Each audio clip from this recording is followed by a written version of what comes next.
war broke out, I was a happy-go-lucky girl who didn't really know what she wanted to do with her life. Then it all changed.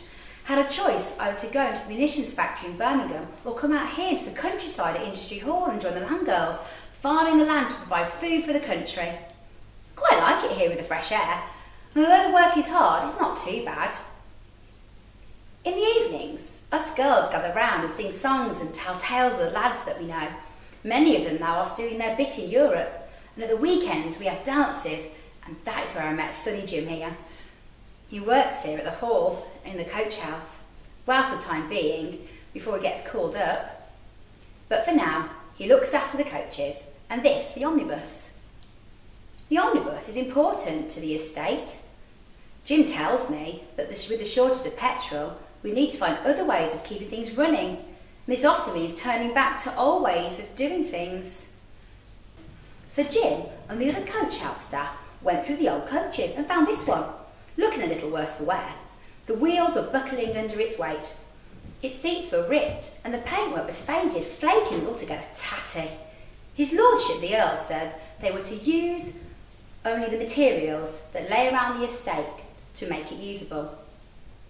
So they set to work patching up the suspension, which Jim said just needed re-greasing once they'd loosened it up a bit. The wheels were replaced by the spare set, and the seats were restuffed and covered using some of the curtain material from the big house. When it was done, they showed it to his lordship, who was not at all happy about the paintwork. The foreman said that replacing the paintwork was a specialist job, stripping it back to the bare timber and then building it up again layer after layer, sanding it back after each layer is dry and before the next layer is added on. Jim says to be a coach painter it takes years of training, and it's not something that could be done on the estate. The foreman said to his lordship, with the war going on, it was not possible to fix the paintwork, and they would probably have to use it as was, and then fix it at a later date. But his lordship was having none of it.